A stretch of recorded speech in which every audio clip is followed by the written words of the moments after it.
Okay, welcome to your weekly reminder that only dead fish go with the flow. Today we have a bit of a one-off, still a special guest, but he is a man, so you'll just have to get on with that one. He is wearing a bra in solidarity for this podcast, and I thought, as I'd mentioned to him so many times, it might finally be time to get up the old ball and chain and put him on the podcast. So we have Matt Aldridge, my long-suffering fiance, with us today. Maybe he'll regret it, maybe he won't regret it. He's looking pretty happy at the moment, so I'm sure it'll be fine. Matt, special guest, world champion, European champion, Olympic bronze medalist. Um, Obviously I am his champion. Um, Maybe that'll make it in. Maybe Maybe that not. will. Prized possession. Wait, who's people's champion? Well, I feel you no. No. Uh, Well, maybe. I don't know. Maybe it depends. Let the public decide. yeah, let the public I decide. doubt it though. But anyway, long-suffering, long-term partner. So Matt, welcome into your own living room. Thanks for having me. Yeah, thank you. Yeah, it's been quite fun. Hopefully, I can not embarrass myself too much. Well, you know, we'll see see It's how you running the get risk on. of being the longest conversation we've ever had. But no, it won't be the longest conversation we've ever had. We have nearly been together 10 years, so this better not be the longest conversation we've ever had. So we actually met at university through rowing, which is Matt's sport, and we met because Matt was physically tied to me on a pub crawl, a three-legged pub crawl. So he was then forced to spend at least 3 hours with a woman, Yeah, it was terrifying. and that's how we But, ended up together. yeah, it was fun though. It's kind of like, was it Stockholm syndrome? Yeah, we fall in love with your captor. Yeah, Yeah, exactly. that's how we got together. Yeah, I'm not forced proximity. force force proximity.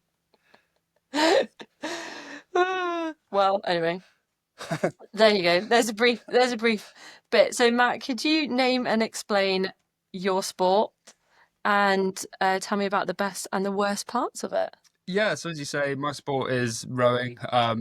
Basically the art of going as fast as you can backwards in a boat. Yeah, that's basically it. It's very simple. I've been doing it for sort of about 15, 16 years of my life now, so quite a long time. Started when I was about 11 or 12. Pros, I met you. That's a pretty big pro. That is a good pro. I did actually pay him to say that.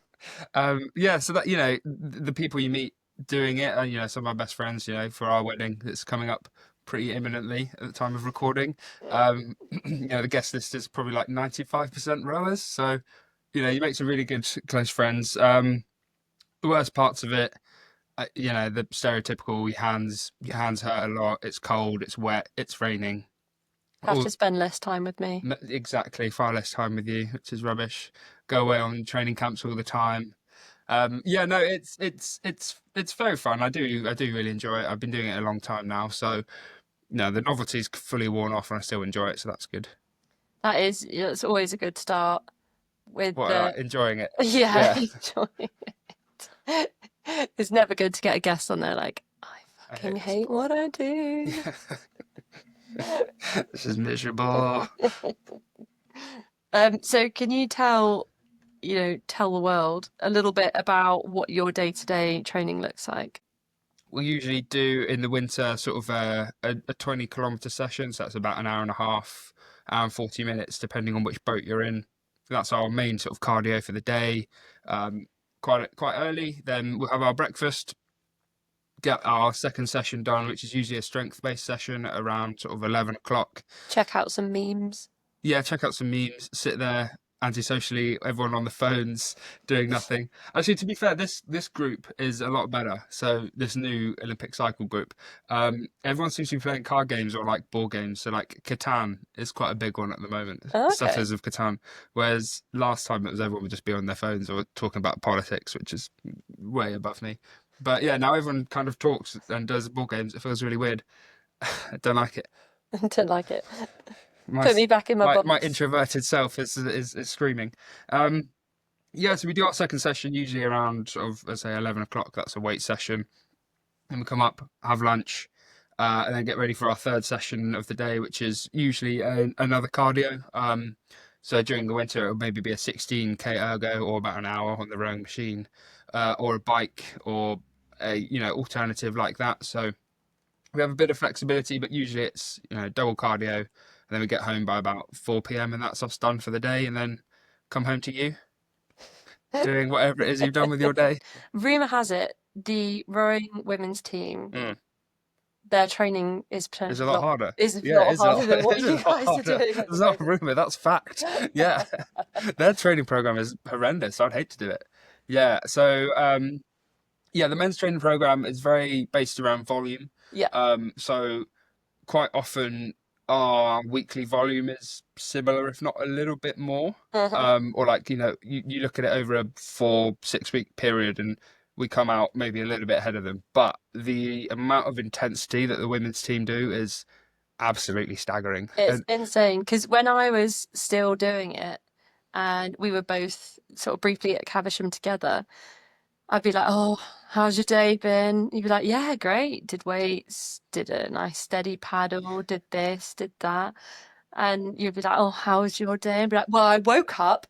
And straight away that's on a bad start. straight away on a bad start. And then we did some horrible intensity thing, and then we did a castle, and then we Yeah, did the a triple treat pyramid, a Tuesdays. triple treat Yeah. Tuesday, and then we did this, and then we did that, and you'd be like, And it's wow. crazy as well. Like, we've just come off the back of some racing. Hmm. And the men's team, when we have our travel day, we get to our location wherever we're racing, and we'll do maybe an 8K paddle on the course and a bit of a stretch in the afternoon. Yeah. Meanwhile, the women are out there doing a 1500 flat on race pace piece, and oh, Oh. it is miserable. And yeah, I mean they complain about it, but quite rightly so, because we complain about our program, and ours is just like a piece of piss compared to theirs. So Well, what I found like not unfair because we all sign up to do yeah, yeah, you know you what you're getting you into. know what you're getting into, but your sort of trials weekend Oh yeah, yeah, yeah. is Very different. two water performances Yes. on the Saturday and the Sunday. Yeah. The women at the moment are doing a 2K on the Friday on Mm, the erg, and yeah. then they're doing two water performances on the Saturday and the Sunday. Yeah. And it's just insane. But they are absolutely rapid at the moment. Yeah, they're going incredibly well. And the whole it's not just one individual that's coping with the program. The whole women's team are going incredibly fast, and you've got some incredible standout performances. Like the women's quad at the Europeans were a new look quad. They won the women's eight. They're all doubling up at the moment, and they're winning the eight.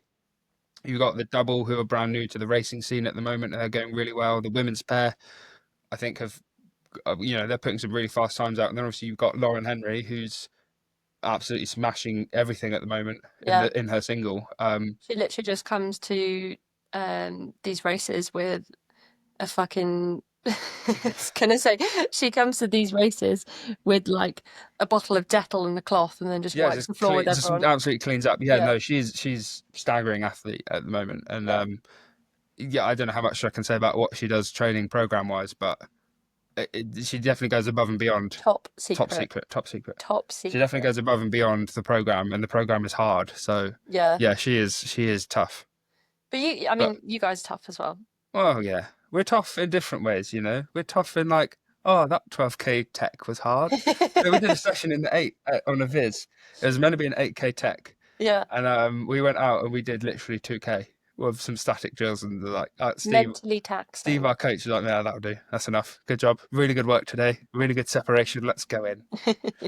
We'll try not to poo-poo No, too I'm not. much. Steve is an incredible coach, No, I don't mean but Steve. I just mean we'll try not to make it sound like you guys are having too oh, much of that's an fine. easy Yeah, time. it swings and roundabouts. It comes in different ways. So there was a block of training not that long ago where the men's team didn't have a day off in 6 weeks, Yeah, and the women's team obviously did. So, you know, at that point, they were getting more days off, but their training was more intense. yeah. Whereas we were doing bigger volume, longer days, but we didn't have a day off. So, it does balance out. So, although Respect. exactly, so although Respect. they have a harder program on paper, sometimes ours is balanced out by we don't get as much time off.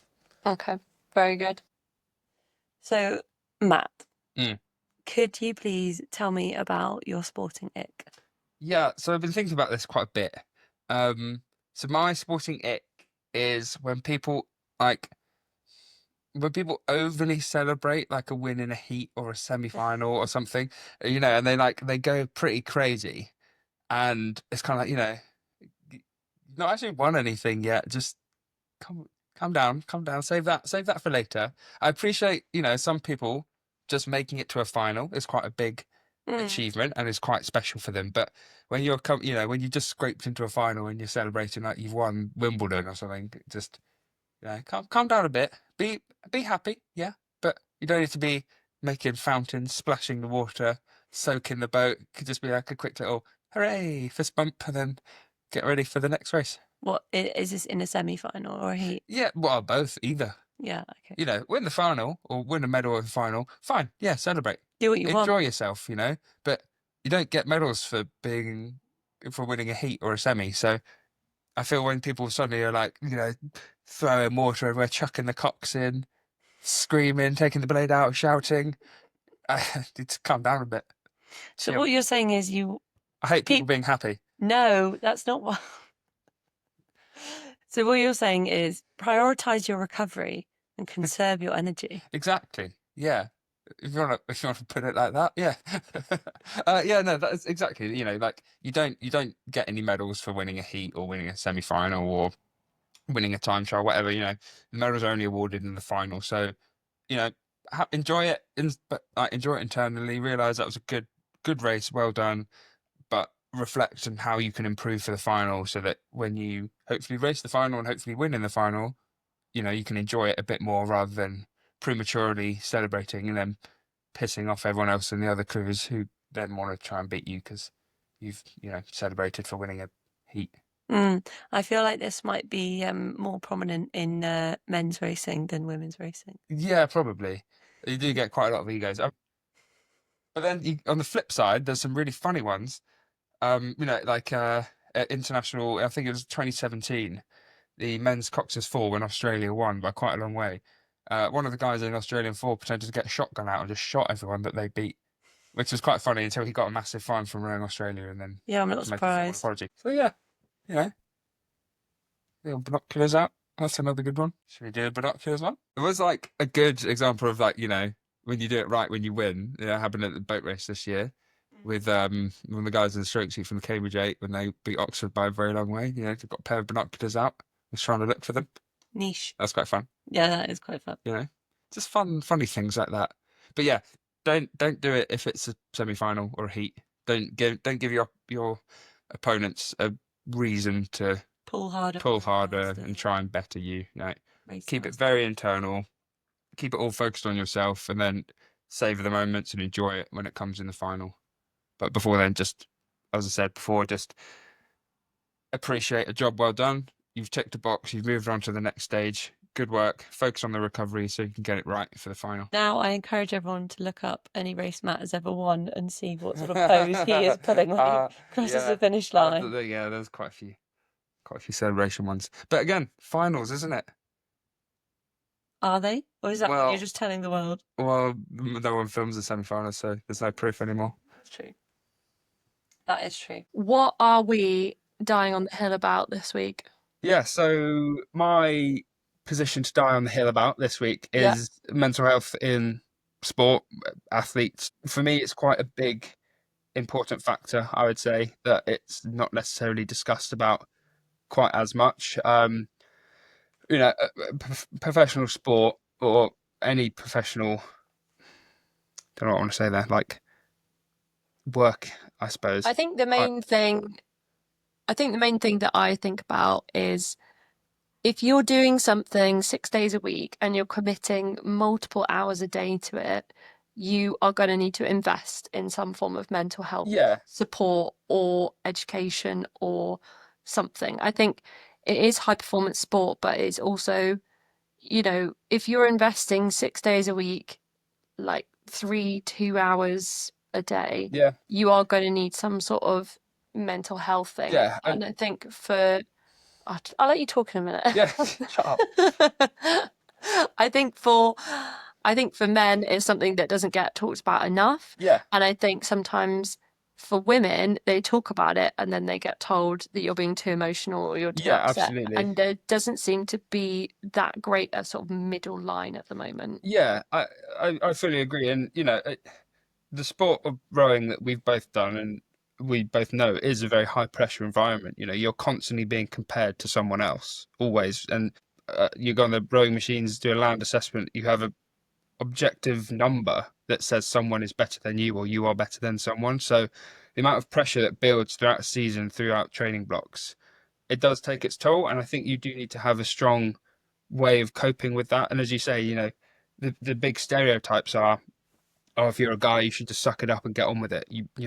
Oh, why are you showing emotion? Why are you complaining? And then with the women, it's like, oh, you're just being so emotional. Like, You're showing too much. exactly, you're showing too much. Why do I need to see this? You come on, deal with that yourself. So I think that's why having like a big support network, that's one thing I'm quite hot on, Yeah.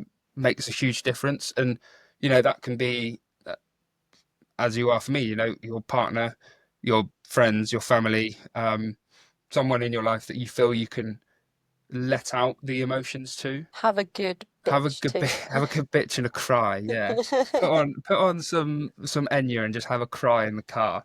Uh, but no, we joke around about it, but it's having someone you feel comfortable to be able to share whether you're having a bad day or whether you're having a not even a day, like it could be a block, it could be up to a month. It's not going to just suddenly get better over one day. But if you have people in your life that you can rely on and depend on to help you through those periods, then hopefully it's not going to be as bad if it reoccurs.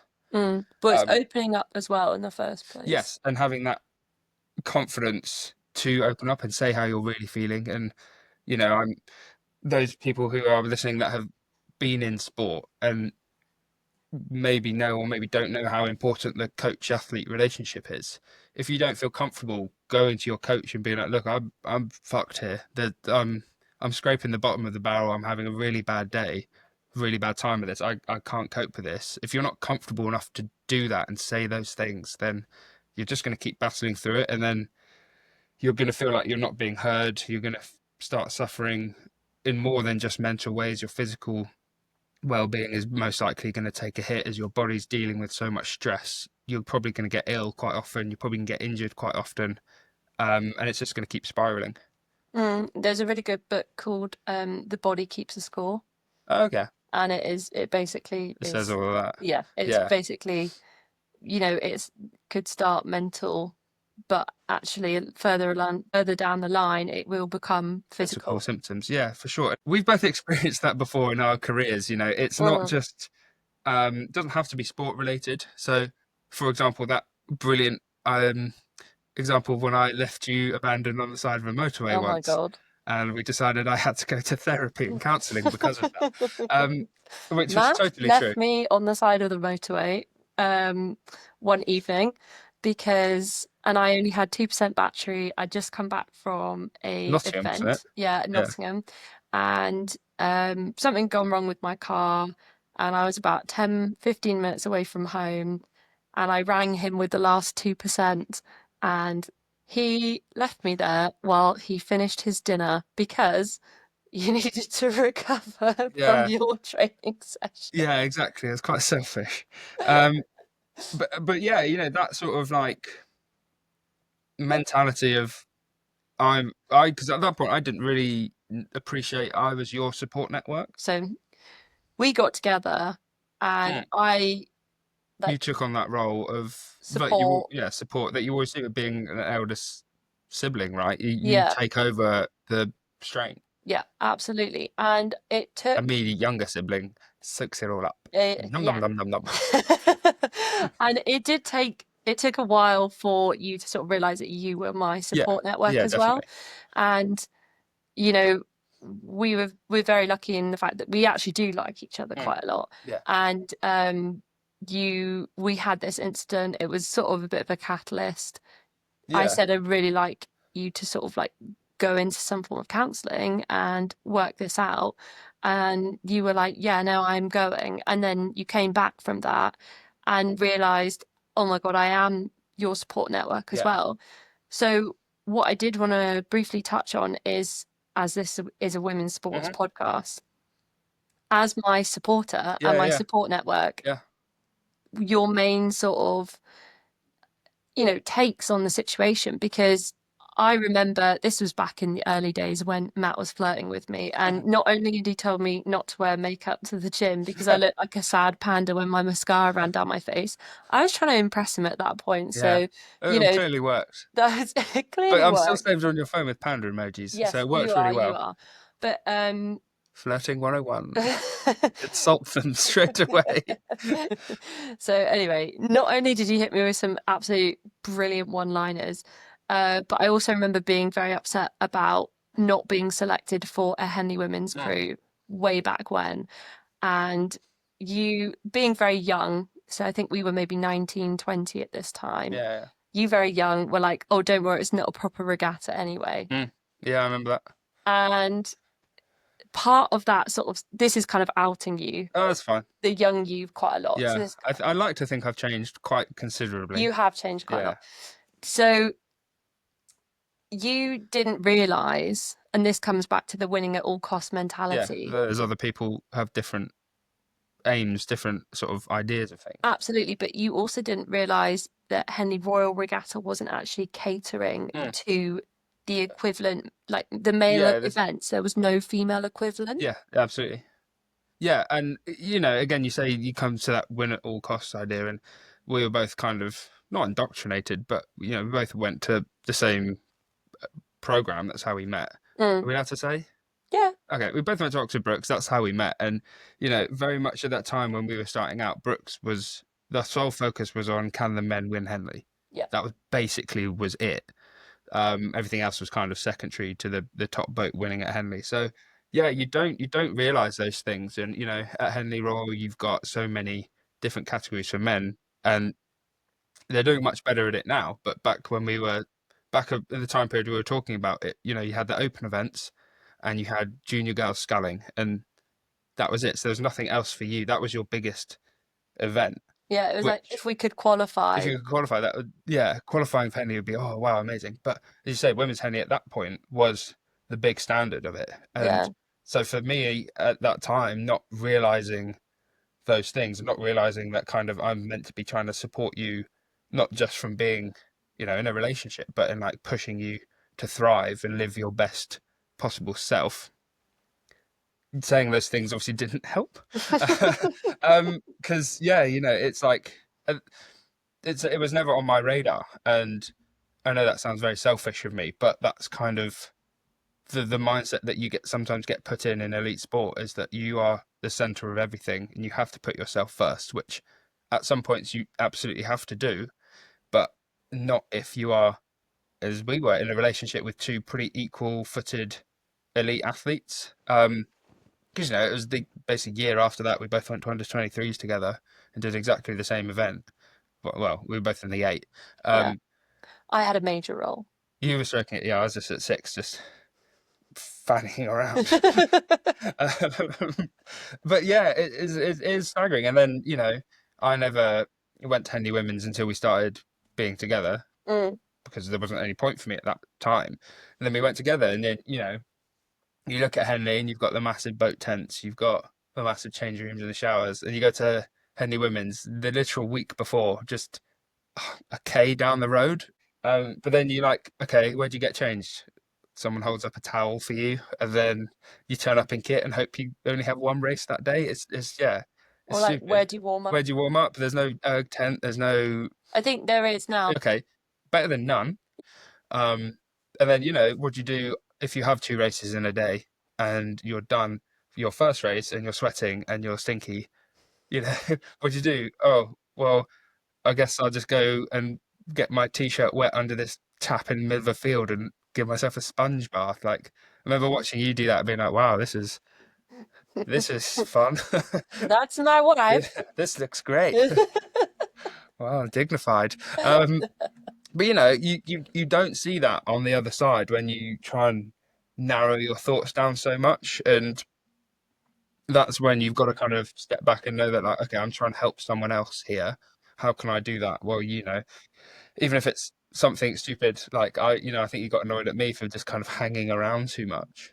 But Yeah. like I was there trying to like help you with it, talk again, looking back at it now, really patronizing. I was trying to be like, okay, so you want to do this, this is how you want to race, you want to set into the rhythm. Shut the fuck up, I know. But that was me trying to like help. And then I think it's the first time I vaguely spoke to your parents at that point as well. I think you introduced yourself Yeah. to my parents. I Like, think so. As like we a weren't actually in a relationship at this point. You were just hanging I around. think I was just hanging around, yeah. But then it's still just like, keep them away, keep focused. But yeah, it's kind of just a similar story everywhere, It's like it doesn't have to be at this one specific rowing event. It's, as we say, it's being there for you if you have a major incident. And now, with you having to leave sport for your health reasons, I feel that was my chance at a bit of a redemption arc, to try and like help out looking after you as you're trying to recover from everything that you're going through at the moment. Be that the physical burden of not being able to walk sometimes, so helping you open jars or like get clothes ready, or just the mental side. Helping me undress. Yeah, exactly that too. The fun side. Um, but like, but whether it's like the mental side of that as well, where it's like, you know, 3 months ago, you were literally almost racing at a senior international in Lucerne, kind Not of. 3 months ago. It wasn't, but what? This time, you didn't mean this time 2 years ago? No, no, no. What I meant as in like, because you were coming down off the seat racing stuff Yeah, just after doing Lucerne, then in the space of like 3 or 4 months, you were almost not being able to walk. yeah. That's kind of what I was Yeah, I'm being with like. you. So like in your head, you're like, wow, 3 months ago, like I was almost at like my peak physical condition, and Yeah, now you were really struggling. It's like yeah, how much of the toll that took on your like mental side. So then that was me trying to push into trying to help you with that as much as I could. And again, I would always say I know it must be really hard for you, and then you would get annoyed by being saying, well, you don't because you're not yeah, in that position, and it's learning that you're right, I'm not, and it's trying to emulate or not emulate, trying to empathize as best as possible mm, when you're not going through necessarily the same situation. It can be quite hard, but that's how you support someone. That's how you're there for someone. yeah. What are the main things that you've learned through supporting me, and like how can basically men or boyfriends or brothers or like Parents, friends, like anyone. whatever it is, how can we like best support these people? What have you learned? Like, what have you learned about women's sport? What have you learned about supporting women in Hmm. this journey? I think like some of the biggest things I've learned and seen over the recent years with the massive um, uptake and sort of like I don't want to say resurgence, but that sort of swell in women's sport at the moment is that like just because you're a woman doing sport doesn't mean it's any less of an event or any less of a standard. Mm. Like again, to come back to like Lauren Henry at the moment, she's like she would beat most men in a single very easily. And I know for a fact that she will beat most men on a watt bike. Yeah. And I know that for a fact because I am one of them. um, but it's like just because it is a women's sport or a women's event, it doesn't mean the standard is any less. It doesn't mean that they care any less. So Mm. I think the fact that you're showing as a man that intent to support and that want to be there, that like active, yeah, I'm going to go and watch or I'm going to go and support, and not just because I know all these people, but because it will be some good racing, it will be a good standard, a good display. Yeah. I think giving it its own, um, giving it its own credit in a way. Yeah, I think a really good example of this was after you came back from the Olympics, you got free tickets Mm. to go and see some football matches at Yeah, Wembley. And the one that you chose to go and see, yeah, and I went with you, was the women's football yeah, match. Lionesses versus USA, wasn't it? Was it Germany? It was USA. I Yeah, think it was USA, yeah, yeah. yeah, and yeah. So yeah, we were very fortunate that the FA offered some tickets for the Olympians to come and watch some football matches, and I think we were offered 4 games. I think there was 2 international friendlies between England and some very minor nations on the men's team, and then England versus Germany and England versus USA, Yeah. the Lionesses. And I think we both made a decision. Neither of us are overly mad keen on football. No. I think we both made the decision that it would probably be cooler to go to Wembley and watch arguably the 2 best sides in the world play their sport against each other, Yeah. rather than watching the England men who play someone who's pretty like substandard, and But just because also it's the men's team. yeah, exactly. But Yeah. also the other thing we sort of discussed was like we're not big football No, fans. no, no. And It's kind of boring sometimes. it's kind of boring sometimes, but a lot of the time women's sport, It's I actually think. quite a lot more eventful. Well, I was actually going to say it's very skillful Mm. You because can't just be bigger than someone. you can't just be bigger than someone. You Yeah. can't just be, you know, you can't just be bigger. You can't just be stronger. You have to be more skillful, and it's a lot more tactful. Yeah. And that was actually a really good game, and it was 0-0, Yeah, wasn't but it? At the end, yeah, but it nobody was quite good. scored, but it was Yeah, it was a good display of actual stuff. It wasn't just your stereotypical football match where it just hangs around the back and then someone just kicks it forward yeah. for a bit. It But was there was a lot of yeah, yeah. it was actually some good I'm not going to playing. bother using football terminology because I don't know any, but But there was lots of really interesting bits going on yeah, during the it was game. good. Yeah, for sure. Yeah. Well, circling back Yeah, to mental health like as a sort of shark. thank you. So welcome. Circling back to the umbrella of mental health. Mm. I am like a really big believer of, building yourself up for a race and then debriefing from the race and sort Okay. of like unwinding, unpacking. Yeah. And I know that that's actually something I'm I'm going to throw it out there. That's actually something you've learned to do because of me. Yes. Yeah. Yeah. Um, definitely. I mean, that's a huge element of any form of performance. You've got to have that debrief of your results, your performance, and then you've got to know when to like stop. Well, I would come home and I would like write down what I thought went really well and work and write down what I needed to do better. And I also write down like where I ended up at the end of that sporting performance. So Mm. like a rank or whatever rank that I was given. And then it helped me sort of direct my training for the next part of or the next block before the next race. Yeah. Whereas you used to come home, watch it over and over and over and over and over and over Yeah. again, and then just like Then wait. lie there like, Oh crap! Now what? Yeah, exactly. And that is a huge part because you've got to like it's got to come in peaks and troughs, like yeah. that build up to performance, and then that down. I'm not doing anything now because if you just stay constantly high, you're gonna just grind yourself into the ground. You're gonna be overly worried. You're gonna be overly stressed, and if you've got to do the performance again the next day, say at a regatta Mm. or any competition, if you don't give yourself that off time, you're gonna really struggle the next day. So one thing that we've actually in our 8 recently spoken about, which I think is actually really quite good, is that it's Universal. universal, very universal. It's kind of a football reference, but it works. Bear with. Um, it, it's like put the ball away. Yeah. So it's that sensation, that idea of you do your performance, you have your fun, you debrief it with your coach, like you said, you maybe allow yourself 5 to 10 minutes to reflect internally on how you feel you went, how you can improve for the next one. And then you're like, right, okay, done. I'm going to shelve it now. I'm going to put the ball away. I'm not going to worry. I'm not going to think.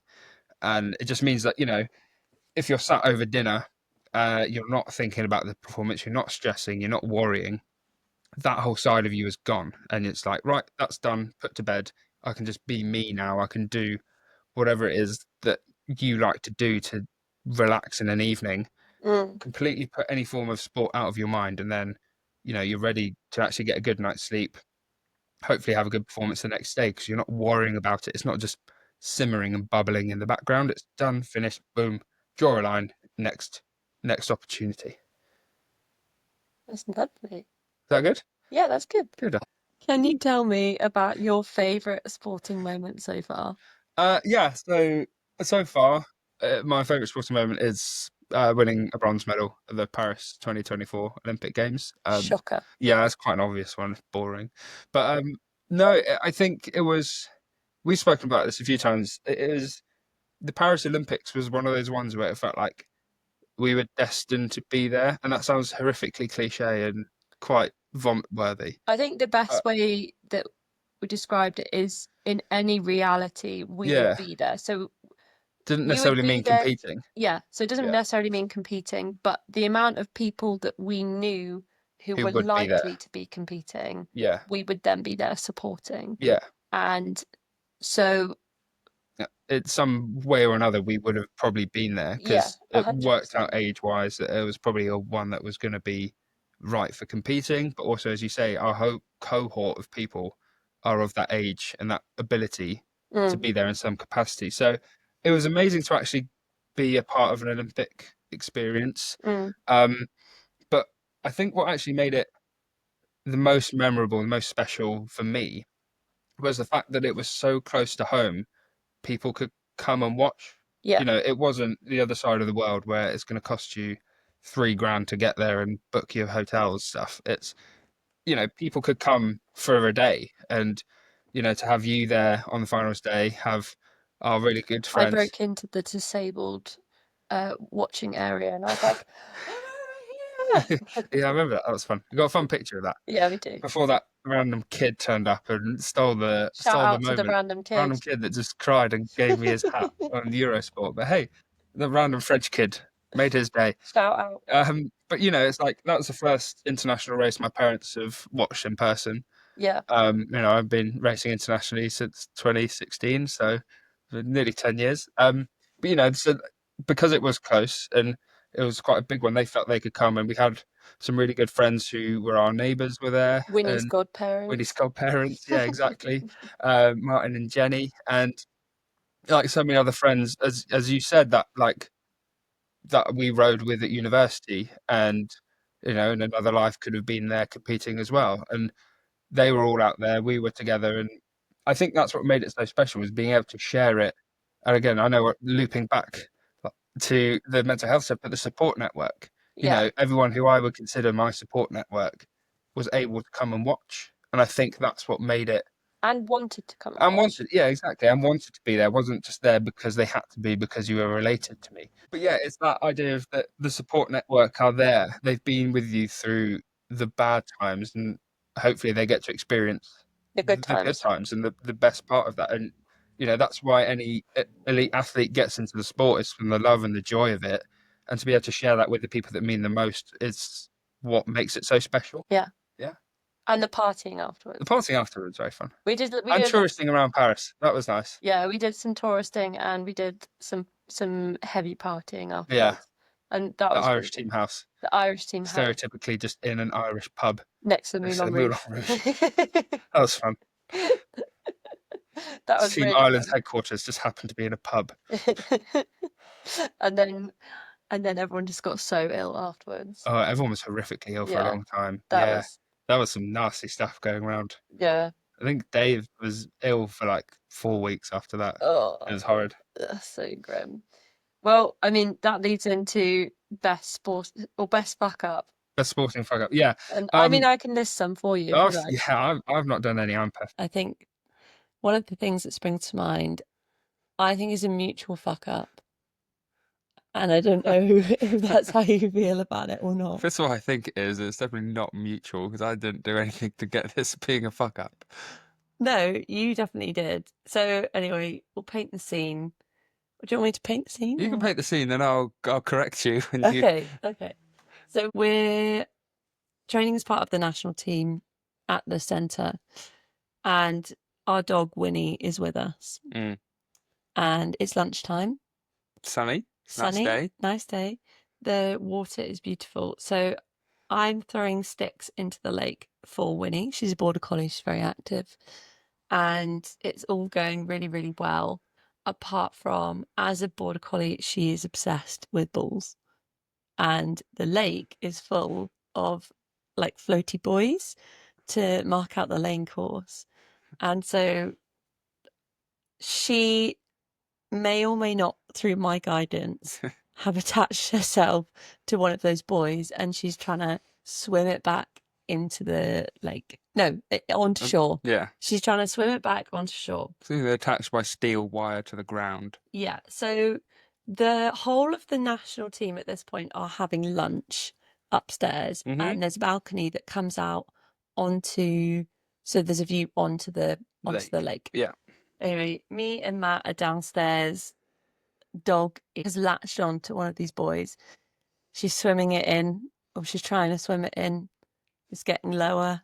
Matt's like, you shouldn't have fucking done that. I'm like, she'll be fine. She's gonna let go. She gets lower. Does not let go. Does not let go. She gets lower. Me and Matt start to have a bit of a Barney on the on the on the towpath. The national team come out to watch what's going on outside. Start laughing. You're like, the dog's gonna die. No, she's not gonna die. She's drowning. She's gonna let go in a minute. Don't worry about it. Stop being such a drama queen. And did not let go. And you know, it goes back and forth for a while. The dog gets lower. She starts sort of like whimpering as she gets lower. The national team have come out onto the balcony. Everyone's having a giggle. We're having a Barney. Anyway, fast forward, back and forth, like a little tennis match. I'm like, okay, Matt, just strip off. Just strip off and get her out. So you stripped off 2 boxers or 2 shorts? No, I had my shorts on. Okay, yeah. I went in with the shorts. You stripped off, dived in, swam out, So pulled her. Grabbed the boy out of her mouth and just pushed her back to the bank. Yeah, you're missing a few details in that. Then. Oh, which details am I So you're missing some of the details where you were showing off to your coach at the time, like, look how good her swimming is. Look, I can get her really close to that boy and she'll grab it. It'll be funny. God forbid a girl is proud of her dog. Yeah, I mean, yeah. She was only like a year old at the time, so she was like good at... She wasn't. She was like 2 years old. Well, yeah, still young. Anyway, and like, you were throwing it, like, this stick closer and closer to this boy, like, look, I can make her grab this boy. I was like, not a good idea. And then she grabbed onto it, as you say, then started swimming, fine, couldn't get anywhere. Having the conversation with you, being like, well, one of us is going to have to go in and get her, and it's not going to be you, is it? And you're like, no, she'll drop it in a minute. It's like, I could just see the head getting lower and lower into the ground. She had dropped it many a time when we'd done it. That wasn't the first time that me and Winnie had played that game. So yeah, basically you just throw a stick next to the boy. Dog grabs boy. Dog refuses to let go of boy. I have to then go in and swim after boy and dog and get them to part company whilst everyone is watching from the bank and being like, why are you swimming in the lake, you weirdo?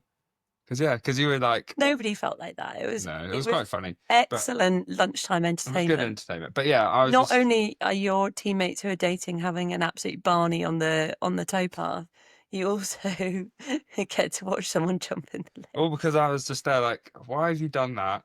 She's not going to let go. And I know for a fact you're not going to go in after her. I would have gone in if I felt that her life was actually in danger. Anyway, I feel like that was a mutual fuck up. I think you're far more at risk there. But hey, we're a team. We were both there. Yeah, we were both witnesses, so therefore we're a team. Yeah, exactly. Both of our fuck ups. Us together. Oh dear. But yeah, so that's one of them. The one when we were talking about this earlier was back in, I think it was 2018. I think it was when you were living. I was living at Ridgefield Road in Oxford. Yeah. Yeah, so we were still racing at Brooks at the time. It was before the boat race. Yeah, because it was boat race fixtures. Yeah, so it was the day before we were meant to be racing either Oxford or Cambridge for a boat race fixture. I can't remember which now. And basically, I just went to the shop, picked up a few bits. I was cycling back to my house, and one of my housemate's girlfriends at the time had parked really badly in the driveway. And rather than getting off my bike and just walking around her car, I decided to cycle around it, and I cycled into the edge of a brick wall and basically punched the corner of a brick wall and just like sliced my knuckle up. I've got a really nice scar of it now, basically right on the join between the finger and the knuckle on the hand. Yeah, it went quite deep, so I kind of panicked. I had to go to the JR hospital in Oxford, get it cleaned out, get it patched up, steri-stripped, glued. basically the day before I'm meant to be racing on the Tideway. So So my favorite part of this was the fact you had to wear gloves yeah, yeah. for that race. So all the pictures of it and all like the It's live just me stream. wearing like one glove on my outside hand, like because I wanted to keep it dry. Because obviously the Tideway is again another thing we could die on the hill about. Yeah, Water quality in the UK yeah, dreadful. Um, but yeah, so I was racing on the Tideway, which is a notoriously dirty river, and I didn't want to, get any form of sepsis or Varas disease from the river, so I had to cover it. And in rowing, we have these things called pogies, which are yeah. basically like a big glove you can slide around the handle, and it's kind of a major faux pas for anyone Yeah, in the pogies are experience not a world. good look. Yeah, so I got a lot of comments on the YouTube videos. I remember actually because we were coaching Oxford colleges at the time, Yeah. and I was coaching Exeter College, and they sent me photos of it, being like, "What are you doing?" I was like, "Guys, I really hurt my hand, I've got a boo please." boo. Yeah, so it was basically me just sort of punching a wall right before a race, and then having to wear a glove like a bit of an idiot. What are you doing on your days off? Um, That's so so, hang on, so aggressive. what are you doing? What are you Where are doing? you? What's his name? Who? Who? Who? Um, What, relax. what are Jeez. you, shut up. What are you doing on your days off? Can you tell me what is your favorite thing to do? Don't say playing on your PlayStation. Oh, I won't. Um, yeah, so I just like unwinding as much as possible On my PlayStation. on my PlayStation without you there distracting me to talk at me. No, no, I just try and like relax because again, as we flip back to you, the downside of not the downside, the downtime you need to allow yourself that breather, that break for your mental health to just be able to do the same thing next week than a week after. You've got to have some way of like switching off from just relaxing. Mm. Um, so one thing that we try and do is we try and do something together, whether that's Unrowing related. unrowing related, exactly. Whether it's just taking our dog out for a walk and then going for a coffee and doing something like that, or whether it's just something that isn't just talking about rowing or doing rowing related things, just being together for a bit to see if we still like each other. Just to check. Yeah, just to make sure. I think the biggest thing on a day off and well, washing for the next week is quite a big one.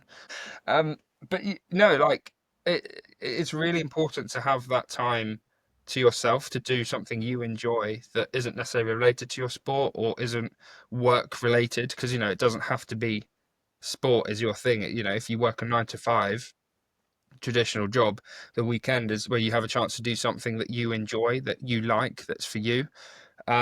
So for me, it's like just trying to do something that isn't rowing related. And as you say, we're both quite busy during the daytime, and we never actually spend. There's a point when you were working, Mm, when I would come home from training at 4, you would go to work at 2, so we wouldn't see each other until you got home from work at 7. mm. We'd have dinner and then be in bed by 9. So like we actually only see each other for like 2 hours a day. Yeah. So the fact we were able to have those days where we could actually spend time together and do things, whether it's even if it's just menial like cleaning the house, it's something we can do. Something that's actually something we're absolutely terrible at is cleaning the house. They can't prove that. Nobody can. Not from this. This is an audio podcast. It's Yeah. fine. But you just said it with such confidence, and I just looked down and I was like, Filthy. when? When do we do that? When we have guests coming That's round. true. We've got people coming round. Yeah, when we suddenly get embarrassed by the state we've allowed our house to get into. It's a home. It's organised chaos. It's a home. Yeah. Can you tell me a piece of advice that changed the game for you? Yeah, so I got two, Yeah. if that's okay. One sport related and one not sport related. One bit of life advice, Tell which me I the quite like. life advice So the first. life advice came from uh, it came from you, Yeah. but I think it came from you via your mum. Yeah. And it is saliva's really good at getting blood stains out of clothes. Which, a bit of context, your mum's a seamstress, so Yeah. probably knows why. Otherwise, that sounds kind of dodgy. But it's actually surprisingly useful how often She's not That a murderer. happens. She's not a But professional murderer. but yeah, it's actually especially and in sport as well. It's surprisingly how often that becomes a very useful bit of knowledge. So Mm, with our sport, with many sports, because like so we do blood lactate testing, so it requires a pinprick, usually from our ear, and they only take a small amount of blood. But if you're quite wet and sweaty, sometimes that can drip quite heavily. And if you're wearing a nice clean white top, all of a sudden you look down and it's like half red. So the amount of times I've done that, or I've like wiped my ear and accidentally like wiped my top, I looked to see red and I'm just sat in the boat just spitting on my own clothes. And I was like, what are you doing? I was like, just watch and just frantically rubbing it together. Like, look, it's gone. So everyone's just looking at me like, what are you doing? And I was like, well, Saliva is really good at getting blood out, that guys. is Trust me. that is so disgusting. Me, I just spitting That out is of such my that is clothes. such that was a really good bit of advice, but you just paired it with such a disgusting visual. It's just like, yeah, I'm just covered in blood and then it's just like gobbing off on my own t-shirt. It's better than sucking on it, I guess. And you're like, oh, look, my nice clean clothes are not ruined with blood in them. Now ready for the washing machine. Well, yeah, obviously, because they're sweaty and slightly bloody. But yeah, the second, moving swiftly on, the second bit of advice, Shout out, mum. shout out your mum. For second bit of advice, which is mildly sport related, it was actually from Alex Gregory, so two-time Olympic champion from Great Britain in the men's coxswain four. Arguably one of the best technical rowers that I've ever seen. So he's not the biggest guy, he's not the strongest guy, and he said to me that you want to be the person the boat can't function without. Mm. So Or the team. or the team. For me, it was rowing, so Yeah. the boat. But yeah, the same thing applies for a team or whatever it is. It's your chosen passion, I guess. You've got to go into it. You don't have to be the biggest. You don't have to be super strong. You don't have to be the most incredibly fit. But if you get into a boat and you make a massive difference, like so much so that when you come out, everyone's like, something's changed. I don't know quite what it is. All of a sudden, people want to be with you. People want to be rowing with you or competing with you or have you on their team. And that's something that's really stood out to me. And I've tried to put into my own performances is, whenever I get into a boat, I try and be like, right, this is it. This is how we're going to improve. This is what we should do. I try and build everyone onto one narrative so that people notice when I'm in a boat, and not necessarily because I'll be able to, pull bigger watts than everyone else, or because chances are I won't. I'm not strong enough to do that. But if I can go into a boat and get everyone on the same page, get everyone buying into one objective, and then if I leave, then hopefully people will notice that I was the one making that change. Mm. Um, and it does work for any team sport because Yeah. anywhere where other people are relying on a collective to work together, if you have one sort of linchpin person that doesn't necessarily have to be the best standout individual, but someone that gels everyone together, that's such an important player in that team dynamic. I think that's a really sort of good way of explaining it. Because in rowing, especially, right, if you're in a fourth, for example, Mm.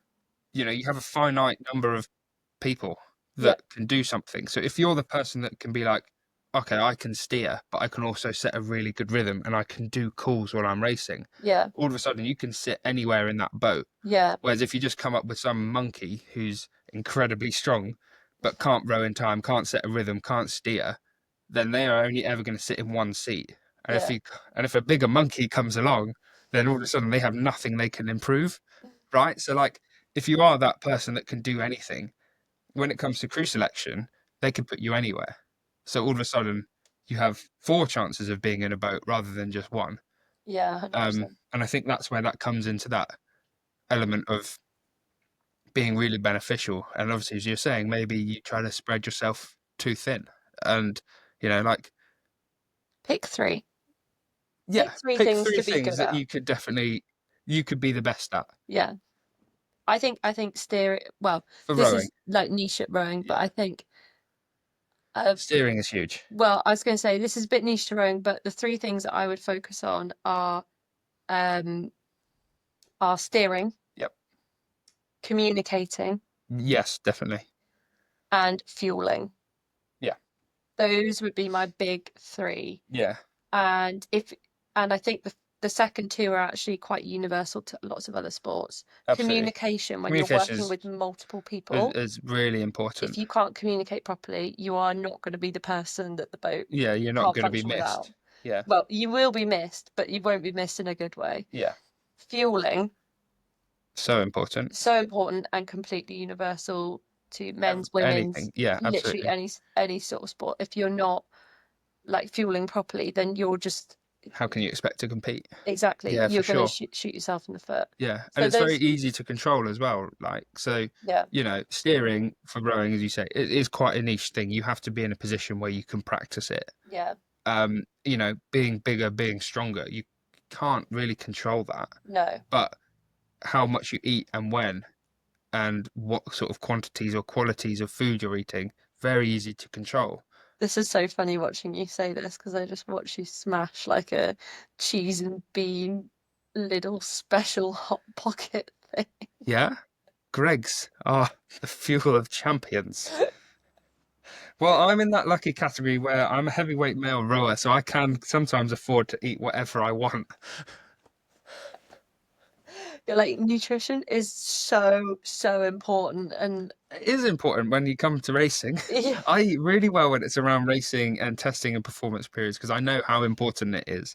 And there are times like when I got home at midnight this morning this morning, from a yeah, that's regatta, true. That's true. when I don't really care too much about what I'm eating. I just kind of want to enjoy it a bit. So I go to Greg's. um, but it is very important, and it's something that's fully in your control, Yeah, and 100%. same with communication as well. Like, okay, I'm quite a shy individual. We have that running joke where it's like, get yourself a partner who tells the server that I didn't order mashed potatoes. It's that sort of thing. Like, I'm more than happy if they've got my order wrong, I'll just be like, no, yeah, that's great, thanks. Whereas you can be like, no, that's wrong. He ordered I won't mashed do that. potatoes. Yeah, exactly. I won't do that. So that's why we have such a good dynamic. But so I'm quite a shy person naturally. I won't cause a fuss, but I still appreciate the importance of communicating within a team and with something that I know a lot about. For me, rowing, Yeah, I can talk about it for days because it's something I'm confident in. So even though I'm shy, I know the importance of getting my thoughts, feelings, experiences across to everyone else in the team to try and bring them up. yeah. Uh, The three things to stop yourself from spreading yourself too thin is a technical element of your sport, Yep. communication, Yeah. fueling. Yeah. Get Love yourself a partner that will kick you up the arse. it. You're so lucky. I know. Um, my final. Oh no, actually, I had another question. Right. I haven't got this written down, so No, I hope no, it's hope you fine. briefed me on it before. I have actually briefed you on this already. So one of the things that I sometimes ask my guests is, how are you funding Hmm. your sport? And I'm more than happy to tell this story Go on then. because this isn't actually how you are funding your Before, sport. yeah, before we get into the story, I'll say very fortunately, I'm funded by the National Lottery and its players who allow us to compete and train on a daily basis. Oh, that's And almost that's like my bit you. of PR. So, yeah. So every time you buy a lottery ticket, you're paying my wage. How good. I was gonna say it's almost like you've rehearsed I that. have, yeah. We've been told to say that many times. But you, when we were younger at Mm. university, you were also funded by Welsh Welsh Rowing. rowing, yes. So shout out to the The Welsh Welshies rowing, as yeah. well. They've helped me quite substantially and are always sort of backing me and supporting me. So, the people that have helped along the journey, again, support networks, Yeah. people that have helped along the journey have really sort of had a good impact to get me to where I am right now. But yeah, go on and tell the story because I know what you're going to talk about now. Okay, so this is like slightly more of a side. Side hustle. This is a side hustle. So I basically, um, I'm quite a creative person, and Matt was contacted via You're Instagram. artistic, I'm autistic. Yeah, I'm artistic, you're autistic. Um, Matt was contacted on Instagram by a Mike T. Mike T. Shout out. No one knows who he Listen, is. No one can find the account. a few of us know who A few, the lucky the few will lucky know. few. Anyway, I sold a picture of Matt's feet for £100 to Mike T, and that didn't fund his sporting career, But well, actually, you can But tell them what you bought with the money. we got a really nice chest-shaped wooden pepper mill from it, which was really good. It was like 70 quid. And I was like, "Oh, I'm not going to afford that." And then this guy popped up and was like, "Right, well, 100 quid, pay for the pepper mill and get some change." And yeah, 30 quid to go to And Lidl. we've still got that pepper mill. Yeah, we do. It's really good. It's probably the best money you've ever spent. It is, yeah, it's so good. Little chess piece. Well, we were And still cut at that. uni at this point, and you were, you were funded, Yes, yeah, it and was. that was brilliant. And but this was, this was quite a fun side. It was a fun little side business for like a day, Yeah. which is fun. It was too easy to do it and not say yes. It's funny though, fun story. I just can't believe someone paid £100 for a picture of your feet. Yeah, someone did. Someone enjoyed it, apparently. Apparently, supposedly. Supposedly. Messaged a lot of other rowers as well, so Yeah, must have spent a lot of money on rowing feet. on rowing feet. Well, On um, that note, on that note, what are we listening to in the gym at the moment? so I'm quite big into the sort of like late 90s, early 2000s, like pop punk. So, Hmm. your sort of Blink 182, Green Day, My Chemical Romance, Sum 41, Bowling for Soup, those sort of like, it's not a phase, it's a lifestyle. It's not a It's a phase, thing. Mom. It's a lifestyle. That sort of stuff I can just sort of listen to like all the time. It's really quite fun. I don't know, it's a bit nostalgic and yeah, it's fun. I really enjoy it. I have a big eclectic mix of everything. Yeah. I wouldn't listen to that like sort of pre-race, but Oh my God, what is it? You sometimes, I've walked into the kitchen before and you're like making dinner for us, yeah, and you're listening to like Phantom of the Opera. yeah, That yeah. What's wrong with a good show tune? you, Phantom of the Opera is great. Phantom of the Les Mis, Opera, great. Les Mis. All the Andrew Lloyd Webber, basically. What Theatre else? Kid, You are such a theatre kid. Hercules, Yeah, you love Disney's Hercules, it's Disney. so good. The Gospel Truth 1 to 4, incredible. D yeah, Lilo and Stitch, based as Elvis. Mulan. Mulan, really good. Yeah. Not so good in a, modern sense. No, no, bit out of date Bit now. out of date now. Yeah. Doesn't stop it being a good song. It doesn't sort of being like an Um, absolute banger. Tarzan, Phil Collins, Yeah, incredible. yeah, Queen. yeah. I think I'm just listing every music Genre that you genre that I like listen to, now. which is a lot of everything. But yeah, sometimes it's nice to have a good mix. Something you can have a good bout out in the kitchen. Get your show tunes on. Um, what are the main takeaways?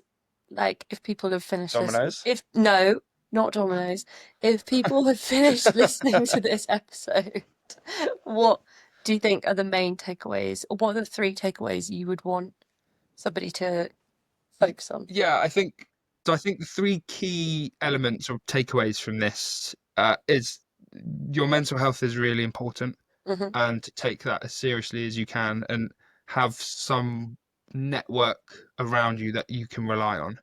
A network or a routine? Or a routine. Routine's very good. Writing down diaries, journals are very, very helpful.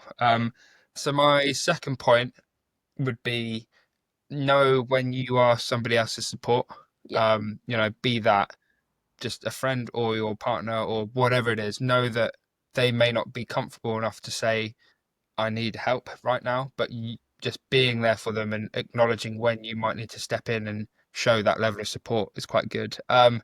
Mixing that in with, just because you don't need to be a singular support person, you could be a whole team. So, if you have women on your team, for example, it's not a women's program and a men's program or a women's team and a men's team. You are one team. And, just because it's part of a women's team, it doesn't mean it's like an accessory or an add-on to the men's team or the men's program. You are one collective unit. So even if you're someone else's support network that you may not realize, if you're part of a team, you can go up to someone else, be it another female athlete or even flip side, female athlete to male athlete. You're all there for each other. You all want to look out for each other's best interests. So you don't have to stick to yourselves. Everyone wins. Everyone wins, everyone benefits, everyone feels they have someone to talk to and Yeah. feels that like even if it's just, showing up to a practice or one of the races or just being a support, showing support on your group chat or your team's sort of like, relaxation crew room area. just Mm. making everyone feel involved. You're all in it together. You're doing exactly the same thing. You're not necessarily better or worse. You are the same. You're one entity. Is especially important for current athletes who, as we've discussed earlier, maybe have that all or nothing, it's me or nothing mindset. Win at all Win at all costs. costs, which you do need an element of that, but you've also got to know when you are someone else's help. Third thing I would say is enjoy your downtime as much as you can, be it doing something artistic, creative, whether it is just sitting and playing on your PlayStation, having your dog there next to you. It's like you laugh, but it is something that it's like Describe your perfect day off.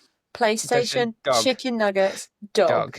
Yeah, not necessarily in that order, but it's enjoy the time off that you can. Work like allow yourself to breathe, to reset, to relax, Mm. because your performance and your mental ability will thank you for it in the long run. I think, I've after Paris I took effectively like 6 months off. Yeah, Um and I actually went back to the sport being like, oh, I'm ready now. I'm excited about this. I took my time. I've come back stronger. I've come back. My body is ready to go. yeah. So I think you never underestimate how important it is to have a switch off because you can't keep on that high level forever. Okay, so I think we'll wrap that one up at that point. I just wanted to wish everybody a massive good luck who is competing over the next few months over the summer season of sport, Yeah, whatever you anything might got be. going on, Yeah, literally whatever anything. it is, egg and spoon race, whatever, anything. You make sure you dominate that egg and spoon race. Thank you very much for listening, and please like and follow the podcast wherever you can find it. We have our official Instagram, which is Only Dead Fish Podcast. Please come and join in with us. Give it a follow. Give it a follow. Like, comment, subscribe. Like, comment, subscribe. Absolutely. And yeah, see you soon. Kill. Epic.